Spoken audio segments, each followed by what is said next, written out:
Sexuality, unlike gender, is not something to be performed. Therefore, performance is not inherent in the expression of sexuality. You cannot discern a person's sexual orientation by conflating gender performance with sexuality. Sexuality is who you're attracted to, not who you present yourself as being attracted to, and it has nothing to do with behavior. Gender, however, has a performative aspect, and this isn't to say that gender is false, just that it is communicated and received through presentation. How a person dresses, how they speak, how they move, what they do are all forms of gender expression, which is why throughout history and across the world, gender varies because different cultures have different markers of femininity and masculinity. But sexuality has no such aspect. Attraction cannot be performed. Though you could perform behaviors culturally coded as belonging to people of a certain sexuality, the attraction is there or it is not.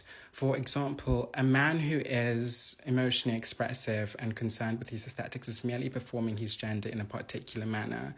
From all that, his sexuality remains unknown, but it's not treated that way, which perpetuates the idea that there is a single correct gender performance for men and women across cultures, tying it to sexuality while minimizing non-binary expressions of gender. However, if we view sexuality as an internal attraction rather than an external performance, then it is by definition immune to behavioral intervention, such as conversion.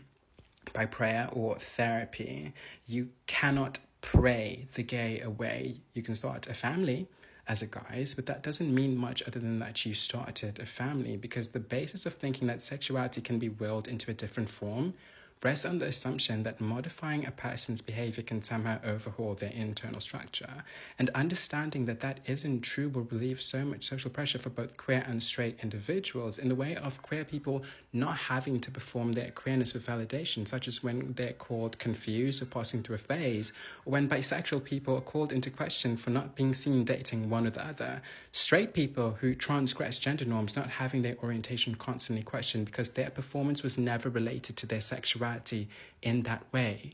You cannot witness sexuality the same way you do gender, and mistaking performance for desire is what forces people to actually put on a show. And what is the point if all of it's an act?